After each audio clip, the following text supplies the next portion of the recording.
नमस्कार दोस्तों। कैसे हैं आप लोग? आशा करता हूँ आप लोग ठीक ठाक होंगे। और आज हम बात करते हैं 16 दिसंबर की। 16 दिसंबर एक बहुत ही सिग्निफिकेंट डे है, ना केवल इंडिया के लिए, पाकिस्तान के लिए, इवन बांग्लादेश के लिए भी, क्योंकि आज के दिन ही बांग्लादेश को आज़ादी मिली थी।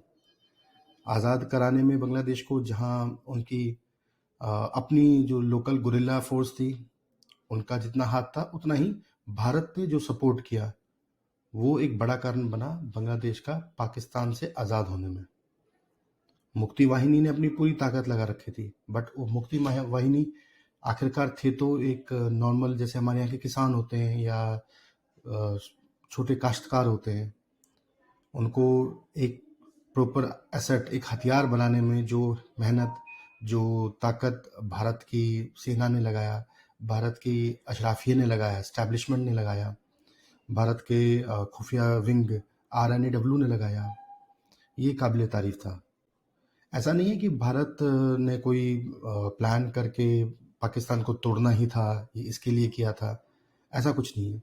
भारत एक ऐसे देशों में रहा है जो ताकत होने के बावजूद कभी किसी के ऊपर हमला नहीं किया है। अपना बचाव करना तो ऑब्वियस किया गया है, बट कभी आगे बढ़ के हमला नहीं किया है। 1971 भी कोई अलग नहीं था। 1971 तक जो बांग्लादेश के अंदर पाकिस्तानी आर्मी ने एट्रॉसिटीज़ की थी, जो उन पे कहर बर्पा किया था, उसको आप शब्दों में बयान नहीं कर सकते। जो हत्याएं, जो महिलाओं के साथ बलात्कार हो, या पॉलिटिकल मर्डर्स, उनको, उनके नेताओं को जिस तरह से ट्रीट किया गया, ऐसा लगता ही नहीं था कि वो पाकिस्तान का ही हिस्सा है।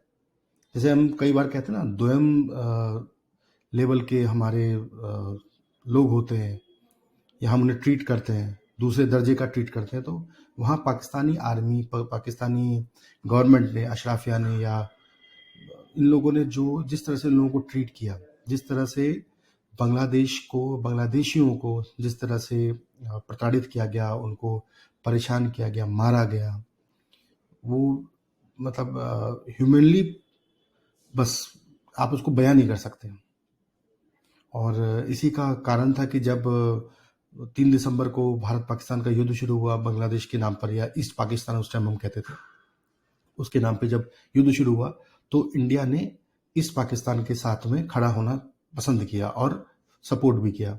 उन कमज़ोर बांग्लादेशियों को जो उस टाइम दबाए गए थे वहाँ पर, उनको सपोर्ट करने के लिए, उनको उठाने के लिए। और 16 दिसंबर 1971 में पाकिस्तान की आर्मी ने सेकेंड वर्ल्ड वॉर के बाद सबसे बड़ा सरेंडर, 93,000, 93,000 लोग, 93,000 सैनिक, ट्रेंड सैनिक, हथियारबंद, हथियार, गोला बारूद सब कुछ होते हुए भी, और जस्ट विल पावर, कमज़ोर इच्छा शक्ति, यही कह सकते हैं हम, लैक ऑफ ट्रेनिंग कह सकते हैं, जो उन्होंने हथियार इतनी आसानी से डाल दिए। ऑल्दो इस हथियार डलवाने में जितना इंडियन आर्मी का हाथ था, उतना ही जो वहाँ के लोकल मिलिशियाज थे, या बंग बंधु साहब का जो प्रेशर था, उसने बहुत हेल्प करी। उसने बहुत प्रेशर किया इनको, पाकिस्तानियों को, उनको कहते हैं ना, इतना डरा दिया, उनके नर्व्स तक डरा दिया उनको। उनके लिए भारतीय सेना तो एक हिसाब से भगवान बन के आई, जो उनको वहाँ से निकाल पाए। पीछे हमने डिस्कशन देखा था जब अभिनंदन के टाइम पे, कभी कभी पाकिस्तानी जो एंकर्स हैं उनके मैं सुनता हूँ, वो कहते हैं कि हमने अभिनंदन को चाय पिलाई। अब एक बहुत अच्छे एंकर हैं, बहुत अच्छे वक्ता हैं, मेजर साहब, मेजर गौरव आर्या। आप उनकी वीडियोस देखिए, उसमें वो कितने प्यार से कहते हैं, और सही भी कहते हैं कि आप एक चाय की बात करते हो, हमने 93,000 लोगों को, 93,000 सैनिकों को जो युद्धबंदी थे,